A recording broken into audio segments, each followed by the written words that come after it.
ஆத்ம வணக்கம். இப்போ நம்ம தியானம் செஞ்சுக்கிருக்கோம். தியானத்தை பயிற்சியில் இருக்கோம், தியான பயிற்சியில் இருக்கோம். அப்போ நம்ம மனதை ஒடுக்கி ஒருமுகப்படுத்தி நம்மளுடைய பூர்வ மத்தியில் நம்மளோட கவனத்தை வைக்கிறோம்.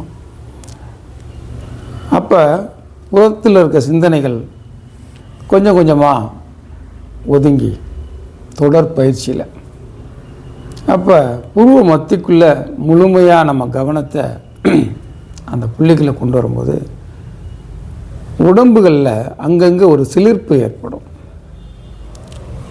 ஒரு உணர்வு நிலை ஏற்படும். அந்த நிலை உடம்பு பூரா பரவும். முதுகுத்தண்டில் அந்த உணர்வு நிலை ஏற்படும், பூர்வ மத்தியில் அந்த உணர்வு நிலை ஏற்படும். இதுவே தியானத்தினுடைய முடிவா அப்படின்னா அது இல்லை. அது தியானத்துடைய ஒரு ஆரம்ப நிலை தான் அந்த உணர்வு நிலை நமக்கு காட்டுறது.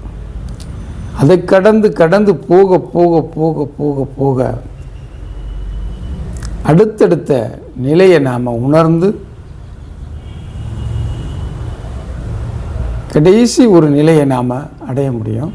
ஆனால் இந்த உணர்வு நிலைங்கிறது தியானத்துடைய முடிவான நிலை இல்லை, அது ஒரு தொடக்கமான நிலை தான். ஆத்ம வணக்கம்.